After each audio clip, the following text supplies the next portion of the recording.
조금 전인 오늘 오전 9시 북한이 모든 남북 통신 연락선을 복원했습니다.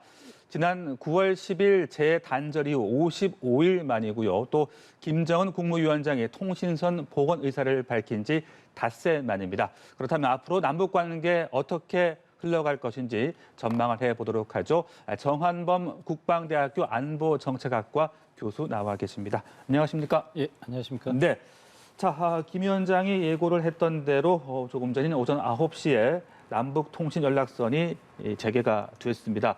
이번 재개 의미부터 좀 짚어볼까요?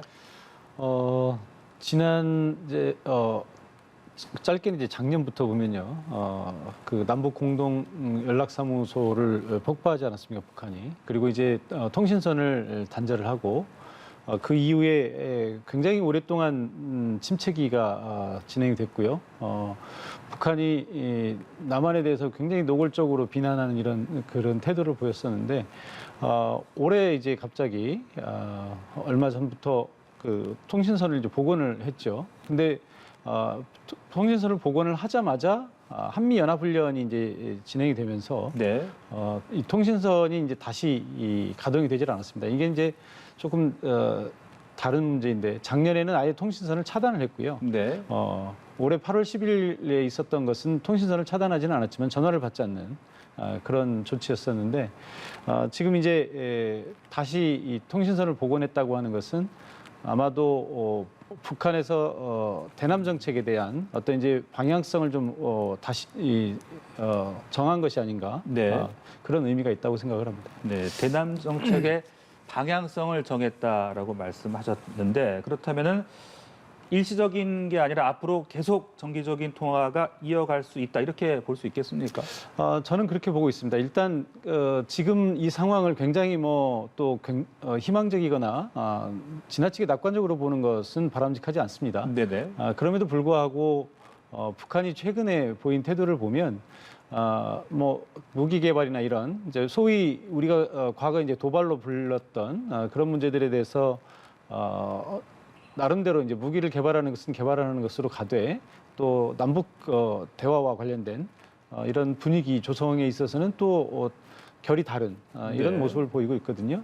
그래서 아마 문재인 정부가 끝나기까지는 이 분위기로 계속 가지 않을까 이렇게 생각이 됩니다. 네.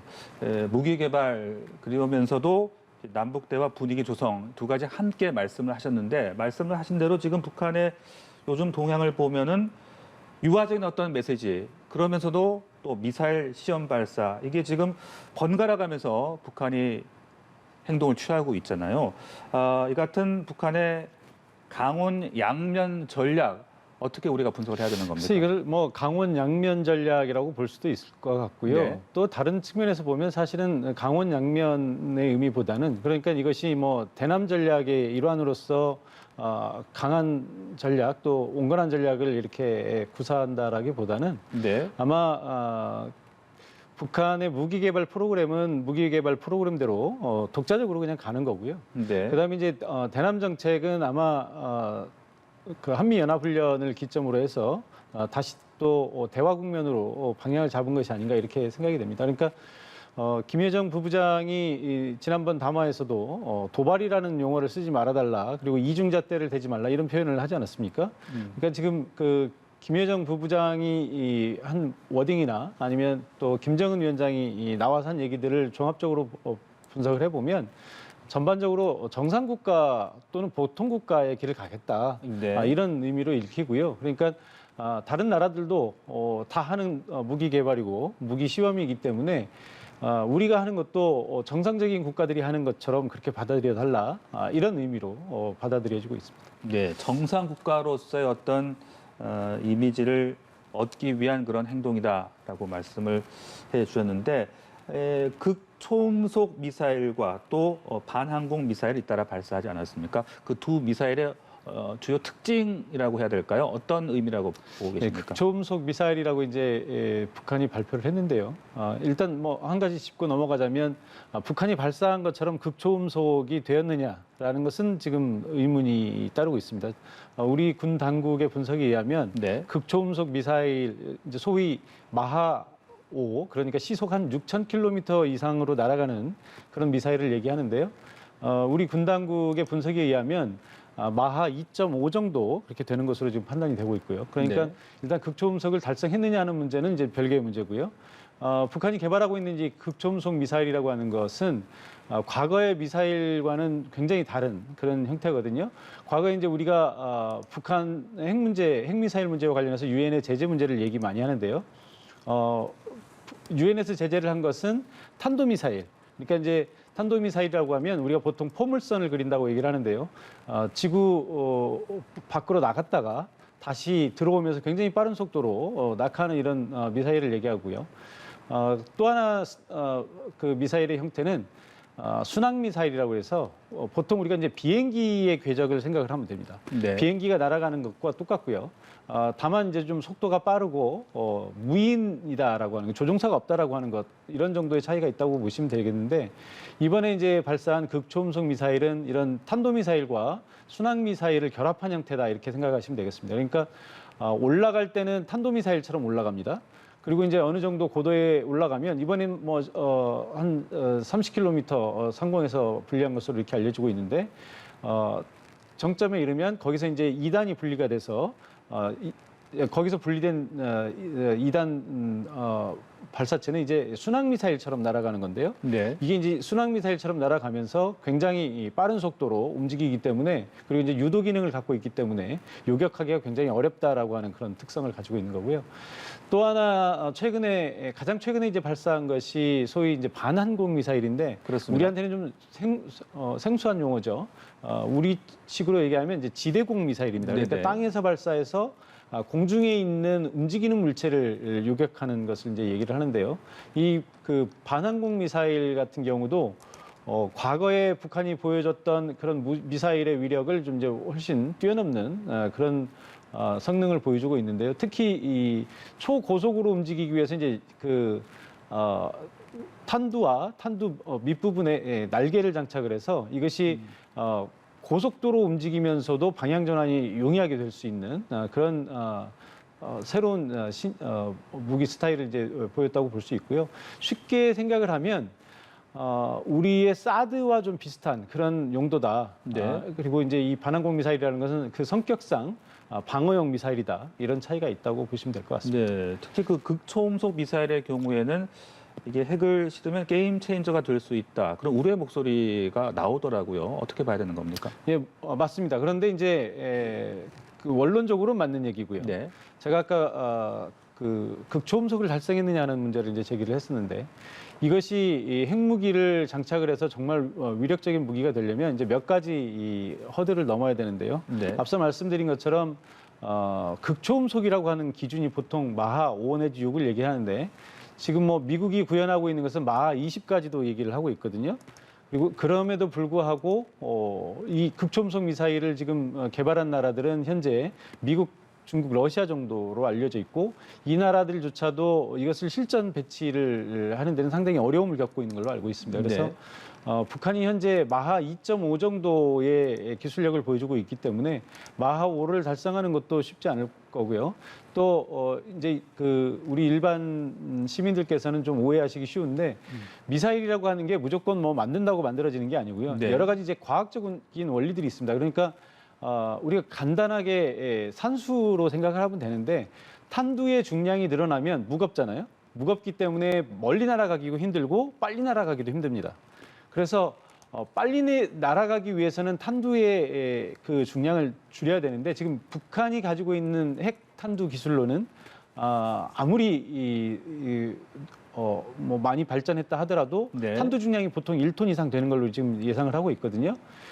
만약에 이 극초음속 미사일에 핵탄두를 장착하려면 초경량화된 탄두가 필요할 텐데 지금 초경량화된 탄두는 미국과 러시아 정도만 달성했다고 보고 있거든요. 그래서 이 극초음속 미사일에 핵탄두를 장착해서 네. 실제 실전 배치하는 것은 상당 기간 좀 어렵지 않을까 이렇게 보고 있습니다. 네, 알겠습니다. 예, 북한의 미사일 발사에 대해서 청와대에서는 도발이라는 표현 대신에 유감이라는 표현을 사용을 했습니다. 이 부분은 북한을 우리가 좀 의식했다라고 봐야 되는 겁니까? 어떻게 볼 수 있는 겁니까? 뭐 그런 부분이 전혀 없다고 볼 수는 없을 것 같고요. 이번에 이제 국면을 보면 앞서 말씀드렸습니다만 김여정 부부장이 나와서 도발이라는 용어를 쓰는 것에 대해서 이의를 제기했고요. 또 하나는 이제 이중잣대라는 얘기를 했는데 하필이면 우리가 그 신형 SLBM 시험을 하던 날 북한이 탄도미사일을 발사를 했고요. 또 우리 국군의 날 또 반항공 미사일을 발사를 하지 않았습니까? 이것이 이제 북한이 의도한 것인지는 확실치 않습니다만 북한의 미사일 시험과 우리의 군사적인 행동 이것을 이제 대비시키는 그런 효과를 낳으면서 이중 기준을 이중 잣대를 대지 말라 이렇게 얘기를 했는데 네. 그게 이제 북한으로서는 굉장히 이 적기에 그런 행동을 했다고 이제 판단을 하겠죠. 그런 측면에서 우리도 약간 좀 운신의 폭이 제약이 되는 건 맞는 것 같습니다. 그러니까 뭐 다른 날 한 것도 아니고 우리가 탄도미사일 SLBM을 발사한 날 그리고 그 국군의 날 대규모 상륙작전 시범을 보인 이런 상황에서 이제 이런 것들이 나왔기 때문에요. 그리고 이제 또 하나는 앞서 말씀드린 것처럼 그 극초음속 미사일 같은 경우 탄도미사일 기술을 적용을 한 것으로 보입니다. 상승 국면에서는. 그러나 이 무기의 재원이나 이런 것들이 이제 확실히 밝혀지지 않은 상황이기 때문에 우리 정부에서는 북한의 입장도 고려를 했지만 네. 우리가 상대방 무기에 대한 정확한 분석이 이루어지지 않은 상황에서 섣불리 논평을 내는 것에 대한 부담도 좀 있었던 것 같습니다. 네, 말씀하신 대로 북한은 계속해서 이중잣대를 철회하라, 또 적대시 정책을 철회하라 이런 것들을 선결 조건으로 내걸고 있습니다. 또 김성 유엔 주재 북한 대사는 합동 군사 훈련 연구 중단해라, 뭐 주한미군 철수까지 언급을 하기도 했어요. 사실 이 정도 부분은 우리가 받아들이기가 어렵다는 것을 북한도 알고는 있을 텐데 이 같은 발언들을 하고 있는 의도는 어떻게 파악을 해야 됩니까? 주한미군 철수를 정말로 원하면서 얘기했을 것으로 보지는 않고요. 그것이 뭐 실현될 것이라고 아마 북한도 상상도 하지 않을 거고요. 그렇습니다. 아마도 이제 앞서 제가 말씀드린 것처럼 북한의 최근 지도부들의 이런 그 일련의 발언들을 쭉 보면 그동안 그 김정은 위원장이 과거에 폐쇄적인 은둔의 체제를 깨고 트럼프 대통령과 북미 정상회담을 했던 그 국면과 약간 오버랩이 되는 게 있습니다. 그러니까 오랜 그 폐쇄적인 국가의 틀을 벗어나고 정상 국가의 길로 가겠다라고 하는 그런 의지를 네. 좀 보였거든요. 이중잣대 또 도발의 문제도 정상 국가라면 저게 다 용인이 되는 것들이거든요. 그러니까 자신들이 하는 것에 대해서 다른 국가들, 그러니까 보통 국가들과 같은 잣대로 평가를 해달라고 하는 그런 요구를 하는 것으로 보이고요. 그래서 최근에 그 주한미군 철수와 관련해서 했던 얘기들은 아마도 실질적으로 주한미군 철수를 원했다기보다는 우리가 받아들일 수 없는 그런 조건을 내걸면서 서로 상대방의 입장을 좀 생각해봐라 네. 이런 메시지를 전한 것이 아닌가 이렇게 생각이 듭니다. 네. 자, 그리고 이 정용 외교부 장관이 한 인터뷰에서 미국도 북한과의 협상에 있어서 좀 더 구체적인 유인책을 내놓을 필요가 있지 않냐 이렇게 말을 하기도 했고요. 지금 같은 상황에서 우리가 또 어떤 스탠스를 취해 나가야 할지도 짚어봐야 될 것 같은데요. 정의용 장관의 얘기가 뭐 사실 뭐 틀린 부분은 없습니다. 그러니까 지금 북미 관계가 잘 진척이 되지 않고 있는데 네. 결국 핵심은 그거거든요. 북한은 미국이 먼저 체제 보장을 할 수 있는 그런 방안을 내놔라라고 하는 것이고요. 미국은 북한이 먼저 비핵화하는 모습을 보여달라라고 하는 것이거든요. 그러니까 서로가 상대방에게 이제 공을 떠넘기고 있는 상황인데 북한은 이제 최근에 종전선언을 비롯해서 우리가 제안한 이런 일련의 조치들에 대해서 진지하게 검토하겠다라고 하는 이런 반응을 보였고요. 네네.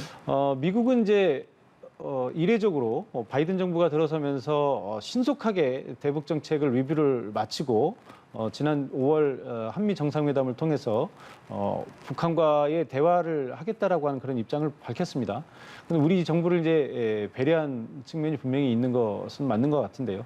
그럼에도 불구하고 기본적인 입장은 대화로 방향을 잡았지만 구체적인 정책을 아직 제시한 게 없습니다. 그래서 네. 우리 정부 입장에서는 어쨌든 이 북미 이 대화가 이어지고 한반도 평화 체제 이 평화 체제를 향한 이런 발걸음이 좀 힘을 받기 위해서는 미국이 뭔가 좀 구체적인 조치를 내놔야 되는데 아직 그런 것이 나온 것이 없기 때문에 네. 북한도 움직이질 못하고 이런 상황이죠. 그래서 우리 정부 입장에서는 빨리 이 미국이 구체적인 조치를 좀 내놓기를 이런 바라고 있는 이런 상황이라고 볼 수 그렇다면 있습니다. 미국의 보다 구체적인 조치는 어떤 것들을 생각해 볼 수 있는 겁니까? 뭐 예를 들면 이제 북한이 제시한 것들이 이제 크게 두 가지가 있었거든요.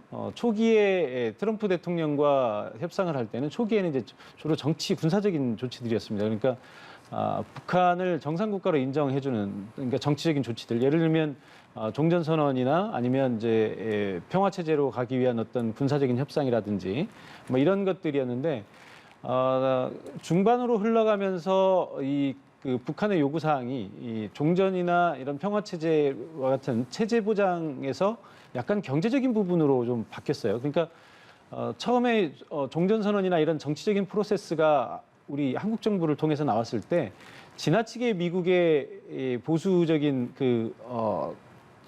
조야에서 이 부분을 이제 민감하게 받아들인 측면이 있습니다. 그래서 종전선언에 대해서 굉장히 부정적으로 얘기가 나오고 이거 우려를 표하다 보니까 이제 종전선언이나 이런 정치 군사적인 그 측면으로는 체제 보장이 어렵다라고 하는 이런 판단이 좀 섰던 것 같고요. 네. 그래서 이제 유엔에서 실시하고 있는 경제 제재, 또 미국이 독자적으로 실시하고 있는 경제 제재 이런 것들을 해소해주는 이런 방향으로 이제 경제 제재를 좀 풀어달라 이런 방향으로 좀 북한의 입장이 바뀌었었거든요.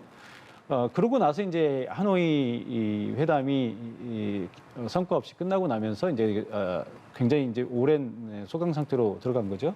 아마도 지금 북한이 요구하는 것은 이 두 가지 중에 하나라도 확실한 것을 내놔라 네네. 이런 것이 아닐까 싶습니다. 알겠습니다. 그렇다면은 김여정 부부장이 지난 메시지에서 남북 정상회담 가능성도 이야기를 했잖아요. 이 남북 정상회담이 열릴 수 있는 가능성, 뭐 여러 변수도 있을 것 같고 여러 상황도 있을 것 같은데 어떻게 전망을 하고 계십니까? 남북 정상회담의 가능성을 완전히 닫을 수는 없습니다. 분명히 있을 수 있는데요.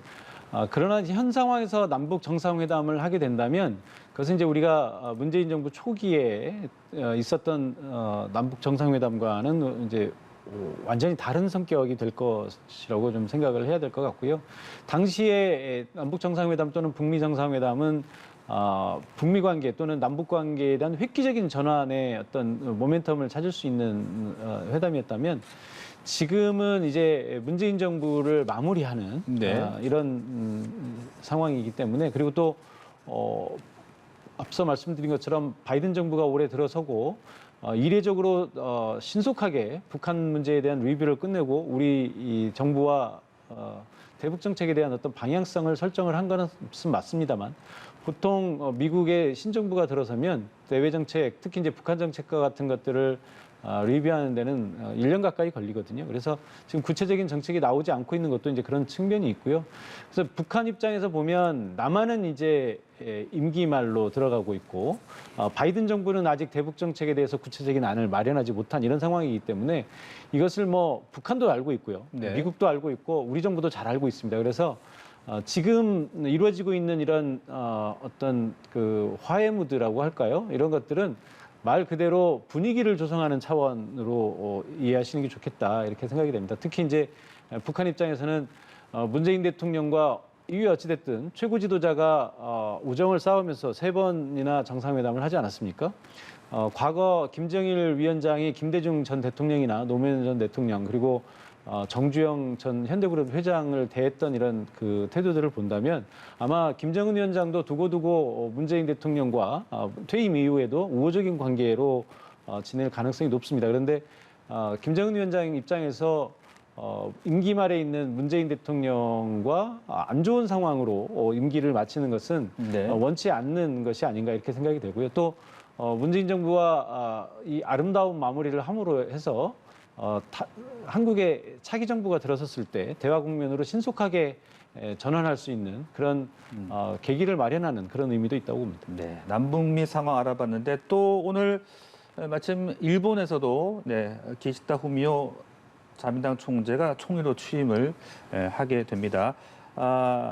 기시다 후미오 새 내각 앞으로 한반도 평화 프로세스에 있어서 일본의 역할도 계속 중요할 텐데요. 어떤 기조를 가져갈 거라고 보십니까? 일단 이제 기시다 신임 총리의 성향부터 좀 보자면 보통 이 기시다 총리에 대한 일반적인 평가는 상당히 리버럴한 것으로 이렇게 알려져 있습니다. 그런데 이제 이 기시다 총리 개인의 성향을 넘어서서 기시다 총리가 처한 일본 국내 정치적인 상황을 좀 봐야 될 것 같은데요. 아베 총리가 전후 사상 최대로 올해 연임을 할 만큼 굉장히 지금 일본 정치권에 영향력이 있거든요. 근데 이제 아베 전 총리가 사실 이 기시다 총리를 밀어서 이번에 이제 총재로 자민당 내에서 총재로 선출이 된 거고요. 또 이 기시다 총리가 또 그 영향을 받고 있는 사람이 이제 아소다로라고 하는 전 총리자 현 부총리인데요. 이 두 사람의 배경을 바탕으로 해서 총리로 지금 선출이 되는 거기 때문에 아마도 이 기시다 총리가 들어온다고 해도 네. 아베 총리의 기조를 벗어나기는 굉장히 어려울 것이다 이렇게 생각이 되고요. 그리고 이제 지금 새 내각을 발표했는데 방위상과 외무상도 역시 지금 그대로 그냥 유임을 하는 것으로 이렇게 나와 있거든요. 또 하나는 이제 이번에 이제 기시다 총리가 들어서면서 새로 하나를 만들었는데 그게 이제 경제 안보 담당상이에요. 그러니까 우리가 이제 안보를 보통 군사적인 측면에서만 바라보는데 이제 최근에 기조는 포괄안보라고 해서 뭐 우리가 이제 최근에 그 코로나와 같은 보건안보 위협을 알고 있지 않습니까? 그러니까 경제도 안보와 관련이 돼 있고 그밖에 모든 것들이 안보와 관련이 돼 있기 때문에 지금 일본에서는 이 그 경제 문제를 굉장히 안보와 연결시켜서 생각하려고 하는 것 같습니다. 이게 이제 직접적으로 연결이 되는 것이 우리가 최근에 들어서 알고 있는 바이든 정부가 삼성전자와 같은 이런 그 반도체 회사들을 그 백악관으로 초청을 해서 어떤 무역과 관련된 압력을 넣고 있는 이런 상황을 이제 일본도 알고 있고요. 일본도 아마 그런 방향으로 나가기 위해서 경제안보 담당상을 신설한 것으로 예상이 되고요. 특히 이제 우리와 최근에 관계가 안 좋았던 게 수출 규제 아니겠습니까? 이 수출 규제가 결국은 다 뭐 소부장이라고 하는 소재 부품, 장비 이런 것과 관련돼 있어서 네. 이 경제안보 담당상이 한국과의 수출 문제에 뭐 유리한 쪽으로 역할을 할 것 같지는 않고요. 아마 오히려 또 불리한 쪽으로 영향이 되지 않을까 싶어서 한일 관계의 개선은 당분간은 좀 현 상황에서는 좀 어려운 것이 아닌가. 오히려 새로운 허들이 생기지 않을까 약간 우려되는 측면이 있는 것 같습니다. 알겠습니다. 지금까지 한반도를 둘러싼 외교 정세 정한범 안보정책학과 교수와 함께 짚어봤습니다. 말씀 고맙습니다.